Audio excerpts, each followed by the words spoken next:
Hello, hi friends. मैं doctor विजय वरुण का hair replacement से।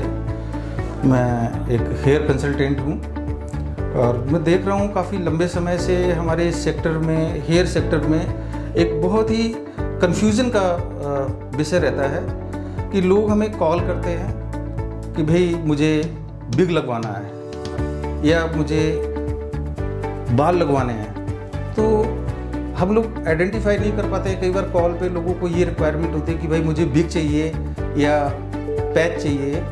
तो आज हम आप लोगों को इसके बारे में थोड़ा डिटेल में बताने जा रहे हैं कि भाई पैच और विग क्या होता है। जो विग होता है, विग फॉर होल स्काल्प। हमारे सिर पे जब बाल नहीं होते हैं, चाहे वो मेल को लगना हो चाहे फीमेल को लगना हो, विग हम तब यूज़ करते हैं। जो पैच होता है हमारे इस नॉन सर्जिकल सिस्टम के अंदर, जिसको हम बोलते हैं non surgical hair replacement, patch होता है स्पेसिफिक एरिया, हमारी जो एरिया जहाँ पे हमें बाल्डनेस होती है, फीमेल में जहाँ पे थिनिंग एरिया होती है, हम उस सेगमेंट को स्पेशली कवर करते हैं थ्रू द पैच।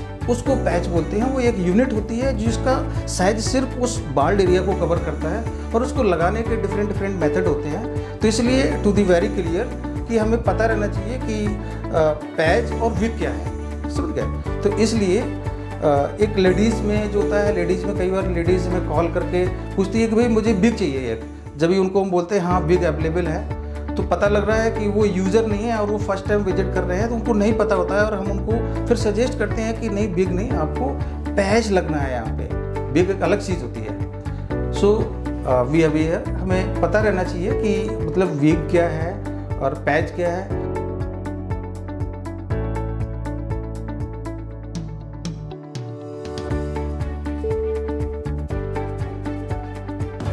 हाँ, तो फ्रेंड्स मैं बता रहा था आपको कि जो पैच होता है और विग, उनका मैंने आपको डिफरेंस काफ़ी हद तक क्लियर किया है। तो पैच किसको लगाना चाहिए?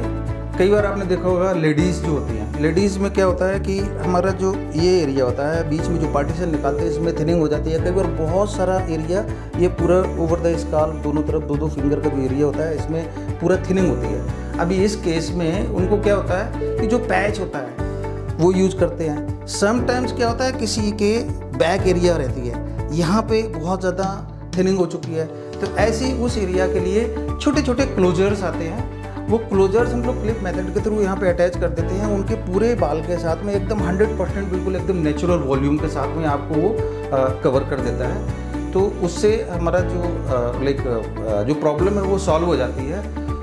कुछ एक लेडीज़ में क्या होता है कि थिनिंग नहीं है, बाल बहुत ज़्यादा हैवी नहीं है, लेकिन उनको इस बात का रहता है कि नहीं, मेरे को थोड़ा सा ना बालों का क्वांटिटी ज़्यादा होना चाहिए, अच्छे से पफ बनना चाहिए।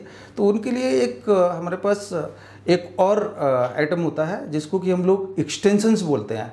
वो एक्सटेंशन, यहाँ पे एक्सटेंशन का मतलब ही जैसे कि एक्सटेंड करना। तो हम बालों की जो क्वांटिटी होती है और उनकी लेंथ होती है, हम उसको एक्सटेंड कर सकते हैं। वो यहाँ पे अटैच की जाते हैं। उनको हम कई तरीके के, 2-3 तरीके के आते हैं। हम नेक्स्ट वीडियो में आपके साथ में डिटेल में एक बार डिस्कस करेंगे, बट फिर भी मोटा मोटा आपको मैं बताता हूँ कि एक्सटेंशन जो होते हैं उनको क्लिपिंग, वीविंग, कई तरीके से हम उनको अटैच कर देते हैं यहाँ पे, और वो बिल्कुल ही पूरी तरीके से मर्ज होते हैं पूरे आपकी बालों का। उसमें 100% कहीं से भी आपको पता नहीं लगेगा, और लेंथ ले सकते हैं अपनी, कितनी भी लेंथ बढ़ा सकते हैं, वॉल्यूम बढ़ा सकते हैं। ये होता है जिनको बाल्डनेस नहीं है वो भी उनको यूज कर सकते हैं, ये उनके लिए ऑप्शन है।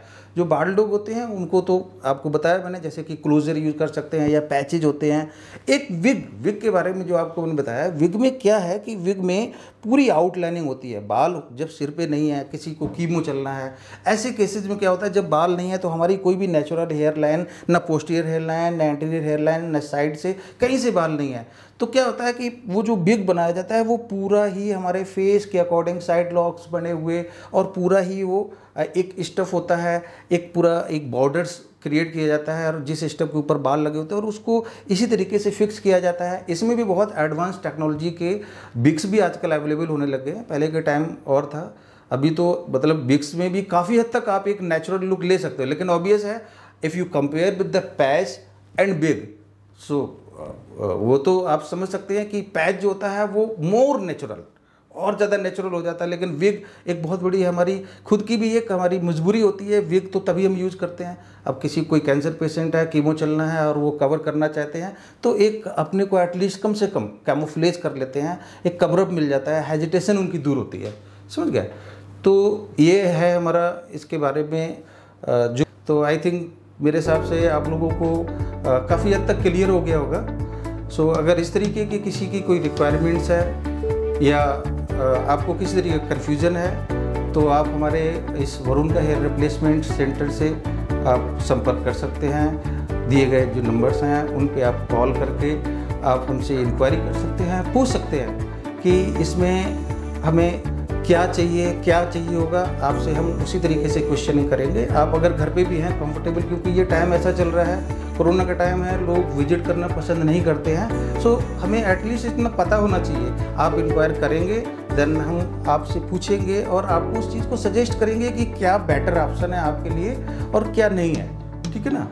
आपको विग लगाना चाहिए, पैच लगाना चाहिए, हमारे पास एक से एक एक्सपर्ट कंसल्टेंट होते हैं और वो आपको सजेस्ट करेंगे और फिर आप उस सर्विस को लाइक अवेल करें, ठीक है ना। धन्यवाद।